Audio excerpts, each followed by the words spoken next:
analogy, but the current commissioners remind one of the two thieves that were crucified with Jesus at Golgotha, who even in the hour of utmost ignominy thought that they still had a reservoir of morality to question good sense.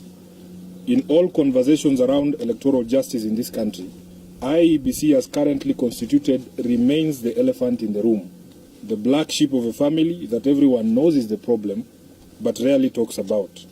It is therefore shocking that it can abrogate itself the responsibility in problems that are its own creation. For the benefit of the Commission, where reading, probity and accountability all seem alien, we wish to set out a breakdown of their expenses last time out, indicating the sheer wastage and thievery that went into their inflated budget. These few examples have been lifted directly from the report of the Public Accounts Committee of February 2019, and I'm happy that 1,694,400 security seals valued at 19,588,000 that were not used as intended. Number 3, the Commission purchased 149,640 GB extra data bundles valued at Kenya shillings 127,625,000, which were eventually not used. A further Kenya shillings 1.8 billion worth of data was found to have been wasted after the Commission failed to factor in the correct technical specification during procurement of the same. Number 4, the Commission incurred unnecessary legal expenses amounting to Kenya shillings 200 million, directly attributable to the Commission's incompetence. Number 5, the Commission procured an Oracle database and security solution worth 273 million shillings, which it did not use. The Commission further purchased 31,928 additional SIM cards for use in the repeat election of October 26, 2017. However, records show that 23,261 SIM cards were received and distributed to constituencies, leaving a balance of 8,667 SIM cards purchased at Kenya shillings 4,463,000, but were not delivered. Further, the Commission's account balances reflected in the financial statements for the year ended 30th June 2017 differed with the ledger balances. Variances totaling 631 million shillings were noted on various heads, with Chebukati and Company offering no explanation for this material anomaly. We could go on and on. Those are just but a few examples, but we are sure that you get the picture. The PAC, the Parliamentary Accounts Committee, noted in its report that prudent management of public resources by the IEBC had been sacrificed at the altar of self-aggrandizement, and that speculators and wheeler dealers had a field day in the IEBC. The committee concluded that the true cost of the August 2017 general elections and the repeat elections of October 2017 presidential election may never be known, and that the actual amount of public money that was lost from the manipulation of procurement processes and creative accounting may never be fully ascertained. It is estimated that no less than Kenya shillings 9.1 billion was either wasted or stolen in the 2017 election cycle. The BBI process aims to reform the IEBC once and for all. As one of the institutions whose lethargy, incompetence and inertia make them complicit in the shedding of Kenyan blood, we would have expected that the current team hangs its head in shame and await Judgment Day. But it is said that the devil's agents often have a problem with silence. If there was ever a time to call out, isolate and throw out the rogue gangsters occupying IEBC, it is now. They seek not to serve, but to rob the public, televise their incompetence and impose themselves on a public that couldn't be more nauseated. Mr. Chebukati and his gang of ne'er-do-wells should now be aware that Honorable Raila Odinga is not prone to making unverified statements, and his figures are backed by science and global case studies. The Commission, as we have illustrated, has been caught with its hands in the cookie jar, and yet they are trying to convince us that the hand was trying to clean inside the jar. It is laughable that through some warped logic, Mr. Chebukati had the nerve to tie the Right Honorable Raila Odinga to the cost of the 2010 referendum, suggesting quite interestingly that just because the Right Honorable Raila Odinga was on the yes side of the 2010 referendum, he somehow bears a level of responsibility for the cost of that referendum at that time.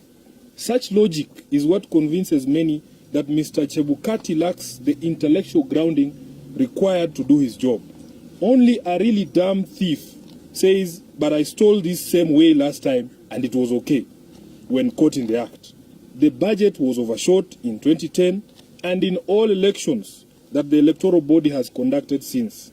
It is at this time of reforms that we shall make it all right, regardless of how easily they walked away with the loot some other time. Right Honorable Odinga has never worked for the IEBC, he has never been the commission, he does not prepare their budgets, and has in fact been a perennial victim of the IEBC's evil machinations. So his name cannot be dragged into the commission's unbridled greed.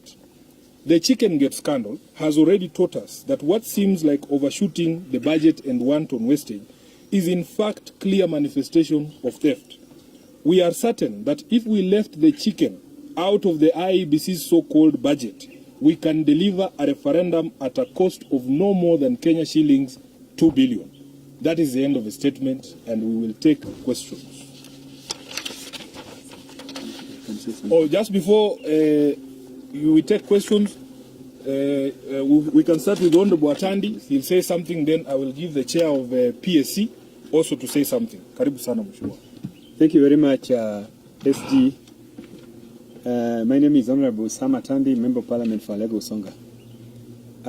On top of the statement which has been read by my SG, I want to make the following statements. One, Rwanda, a country which is the same in size as Nyanza province, which is about 4 counties, conducted an election with an amount of less than 350 million Kenya shillings.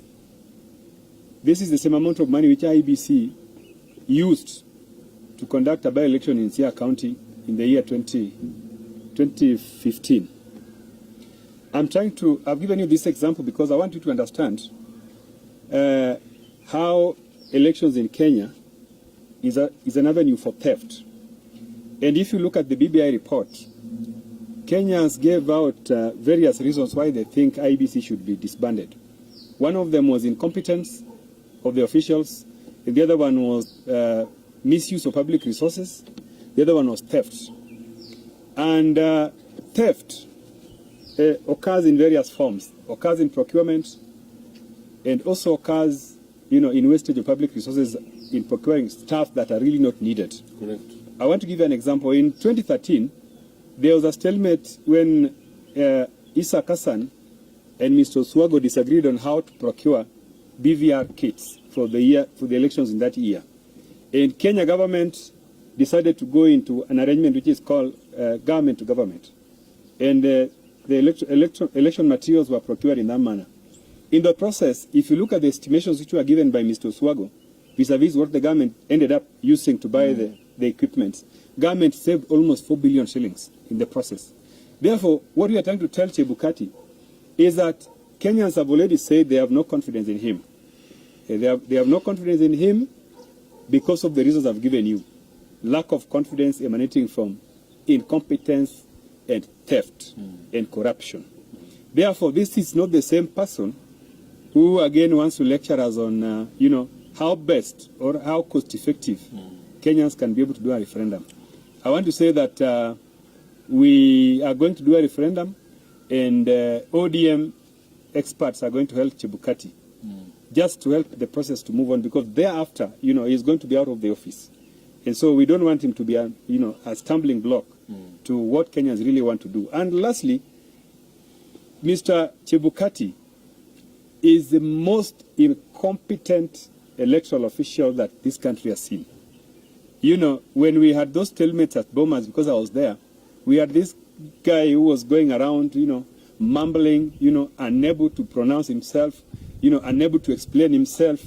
And in fact, Kenyans really, people who died because of the electoral process, should gang up and actually prosecute Chebukati. We need to have, those prosecutions going on, because Chebukati needs to pay for the things that he committed to Kenyans. Thank you. Let me say something.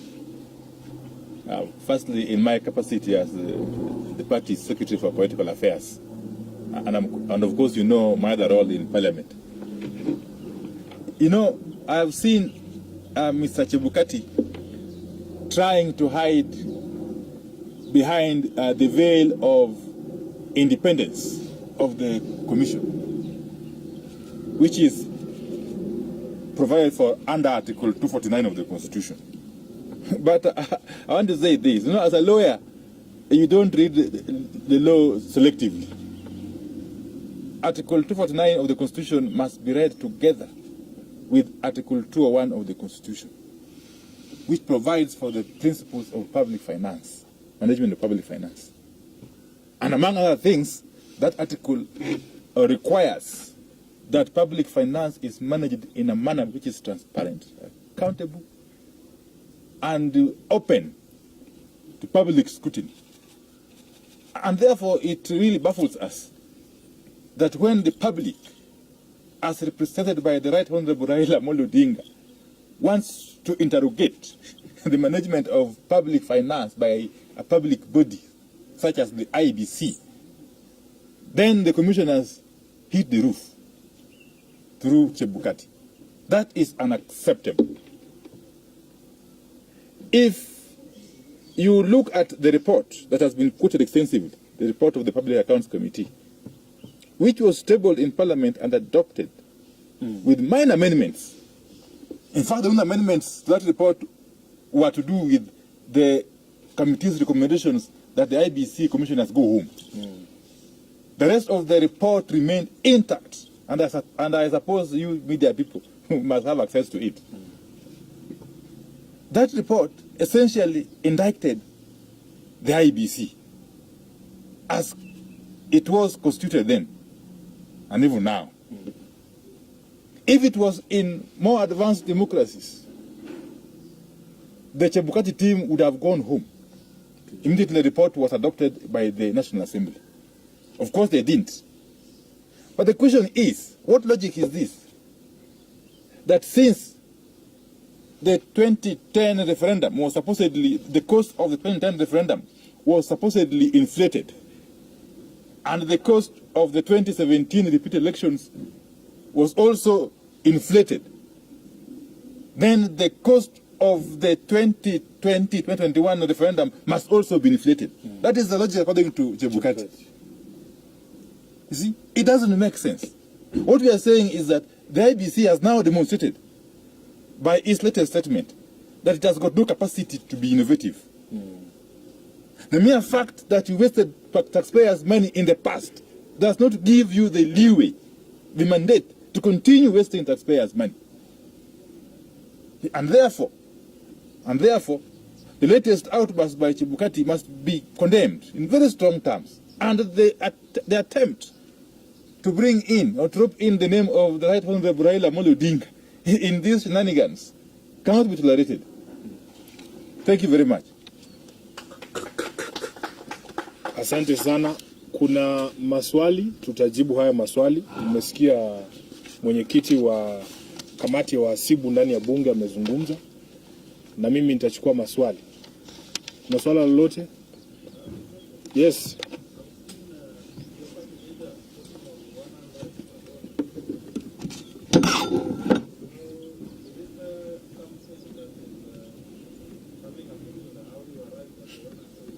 Yes, we are saying that it is.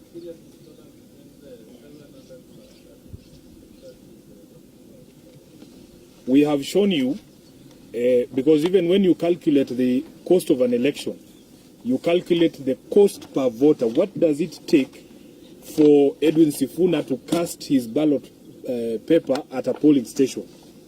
That includes the entire cost of production of the ballot, transportation of the ballot, all the commission's expenses.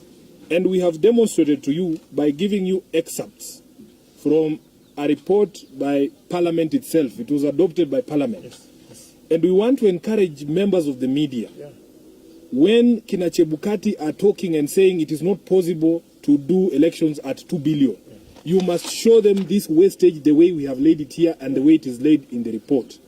How can a commission spend 400 million shillings to purchase a system that it does not use? And it is not one. Yeah. We have given you the example of the BVR IBM server infrastructure, the security seals worth 19 million. 19 million shillings is not peanuts. 400 million shillings is not peanuts. When they buy data worth 127 million shillings that they don't use, that is wastage and it is theft. When somebody is spending 273 million shillings for the Oracle database and then they don't use it, it tells you that these people expect that there is just money somewhere and that they can draw up fanciful budgets and Kenyans will just keep quiet.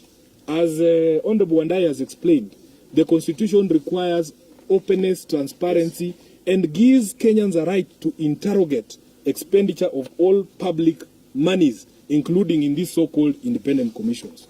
So I believe that if we sat down as Kenyans and decided that we are tired of carrying the burden of expensive elections in this country, it can be done. But when you see people insisting on doing the wrong things over and over, there is a hidden motive, and as we have said, if we can remove the chicken from the budget of IEBC, we can deliver an election at 100 shillings per vote.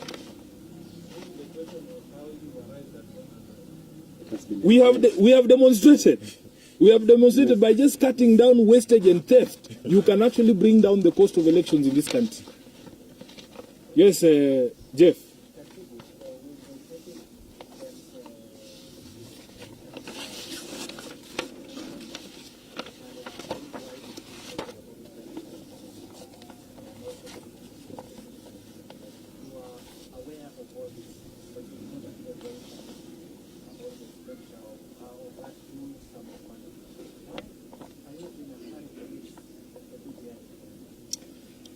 I think it is very unfair for you, Jeff, to insinuate that we did not raise questions. Even in the election, Honorable Atandi has spoken, and it's because you've come late. He has explained the instances. Even when government decided to go directly government-to-government deals, it saved us money, 4 billion shillings. We have raised this issue, and we are saying that we are never late when it comes to correcting things that have been done wrongly in the past. So now we are saying it is actually possible. I have never seen someone who's being told that we can actually save you money, resisting that they still want to waste public money, and yet the resources are limited. Instead of IEBC inviting us as ODM and telling us, where are you going to cut down the fat so that we have lean and efficient and affordable elections, they are busy castigating those who are trying to correct them. So that is the position of the party. Yeah. We believe that if we deal with the wastage, such as has been highlighted here, we should be able to have cheaper elections in this country.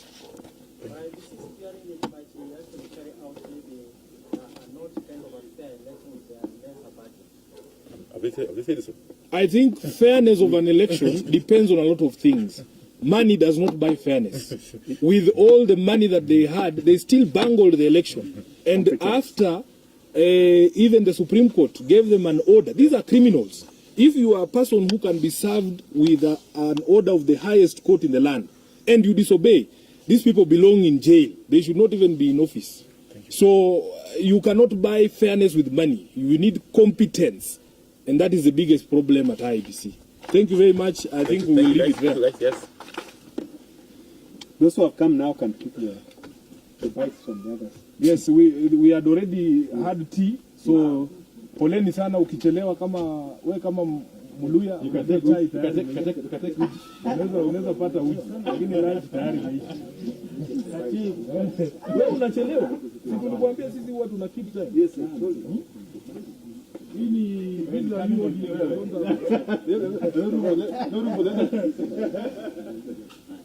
condemning the letter. There is no room for letter.